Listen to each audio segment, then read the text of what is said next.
Hey guys, I'm Beck. I'm from Newcastle, New South Wales in Australia, and I wanted to talk to you about my declining health since getting breast implants back in 2010.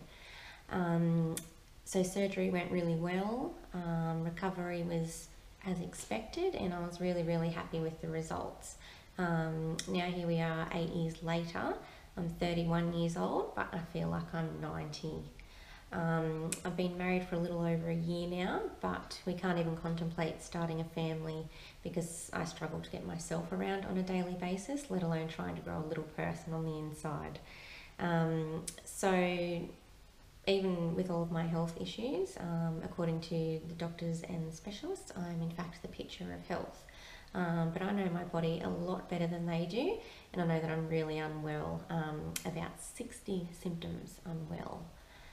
So 12 months after implanting, I was on my first visit to the GP for heart palpitations and a racing heart. I got a full blood workup and wore a Holter monitor for 24 hours. Bloods came back normal. There was a couple of mild irregularities on the heart monitor, but I was assured that there was nothing to be concerned about. By 2012, I'd been regularly visiting a chiropractor for back and neck pain and a naturopath for recurring tonsillitis and common colds. Don't get me wrong, I understand they're called common colds for a reason, but post-implant I just seem to be continually sick with a cold, tonsillitis or other respiratory tract infections. It's at this time I also began to have difficulties concentrating and remembering things. So a foggy mind, I like to call that, and wasn't really helpful being in my last year of university. 2014 saw me suffering from burst ovarian cysts and being diagnosed with scoliosis, kyphosis and anxiety. 2015 brought on more blood tests for fatigue. I had x-rays of my knees for joint pain, ultrasound of my thyroid due to some vocal disturbances, visit to a prosthodontist for jaw pain, and I also had a nasty chest infection that lasted around 8 weeks. The antibiotics that I was put on for that unfortunately caused an anaphylactic reaction, which wasn't pretty, so that sort of hindered my recovery even further. In 2016, I had another bout of burst ovarian cysts. Saw a soft tissue specialist for my back and neck pain that I just couldn't seem to get under control for any substantial length of time. But this is where things started to get a bit more serious and a bit more concerning for me. For no apparent reason, my left thumb went numb. It slowly worked its way up my hand, my forearm, and then all the way up to my shoulder. I had pins and needles, as well as the numb sort of feeling, and I honestly thought I was having a heart attack. I went to a physiotherapist who said it was a radial nerve impingement, and I was given some exercises to do, and it came good within probably about a week to 10 days. In 2017, I had an ultrasound of my breasts due to an unusual lump that appeared on the left side.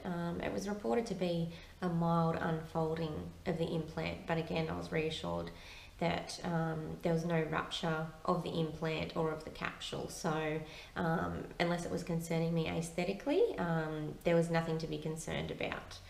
So I was seeing a chiropractor that also practices kinesiology for my neck and back pain and digestive and weight issues, as by this point I'd put on about 15 kilos over 4 years, which is really tough for somebody who's already who's been quite little for their whole life, and then all of a sudden dealing with this extra weight for no apparent reason. So by this time I was just really sick of myself, and it just seemed to be one thing after another. So I started recording any unusual symptoms in my diary to see if there are any patterns happening or linking them together, but they just seemed totally random. Some of them included fatigue, joint pain, difficulties with memory and concentration, incoordination, shortness of breath. I had sensitivities to heat, cold, noise, light, sound. I become very agitated and annoyed very easily, and by nature I'm a very patient person. Drenching night sweats, difficulty swallowing, and developed a couple of food intolerances as well. I just thought, how can I go to the doctor and say, oh, you know, my knees were sore yesterday, but not so much today. Last week, you know, it felt like there was bugs stinging my legs, and sometimes I can't find the words I want to use. They would think I was a nut, and to be quite honest, I felt like I was going nuts. But nevertheless, I was determined to get to the bottom of it. So off to the doctor I went and explained my range of symptoms. I was promptly sent off for an MRI of my brain and spine to rule out MS, multiple sclerosis. Had another Holter monitor and more blood tests, and was sent to see a neurologist. So a neurologist ruled out MS and instead diagnosed me with fibromyalgia. Blood results came back normal except for a positive ANA reading, to which the doctor said a false positive in a female of my age group is not uncommon and not to panic about this.